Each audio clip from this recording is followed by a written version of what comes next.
guys, welcome back to White Mule Farm. I just wanted to give you guys an update. I promised you that we're doing a lot of exciting things here at the farm this spring, and one of the things that we're working on is producing a produce crop for this year. So this year we're going to be growing tomatoes and bell peppers and jalapenos. Pretty easy things to grow in Texas because of the warm climate. We've plotted out a location here on the property for this trial garden. We've mapped out where we want this to go based on sun exposure, based on the migratory patterns of the horses and the mule, based on where the chickens like to scratch and peck, so that we're kind of set off in a way from some of the other areas of the farm to kind of keep things out of the way, low traffic, but still have easy access to getting to the garden plot so that we can tend to the plants, do pest control, make sure we're watering and fertilizing on a regular schedule. Behind me is the plot that we've laid out. So we've selected a 40-foot by 60-foot plot and marked the corners. We measured everything,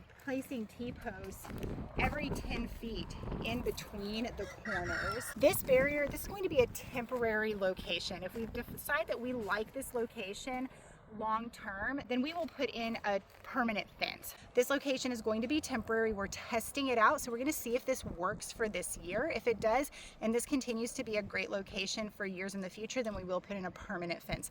But for right now, we're planning on using T-posts and mesh fencing material, primarily to keep the 1,000-pound pests from trampling the garden. We're not worried really about the horses eating peppers and tomatoes, but we don't want them walking through the rows and tearing up the plants that we're going to be working so hard to grow this year. This is where we also put in 2 T-posts to have a gate. So we set these posts 6 feet apart so that we can put a 5-foot gate here, a gate that's wide enough for me to walk through with a wheelbarrow or a garden cart to carry my supplies and be able to turn one direction or the other. So these are things to definitely think about if you were putting in a garden plot, is to make sure that you have access to water, appropriate sun exposure, protection from the wind and elements, and then also an easy access to get into your garden plot, because nothing would be worse than putting up a great fence and then having no way to access your plant. We're planning on putting our first row of tomatoes in the ground in 2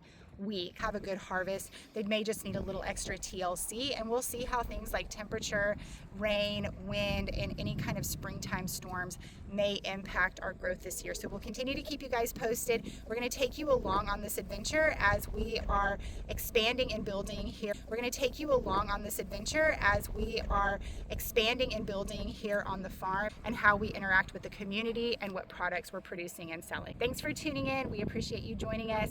Take care and have a great day.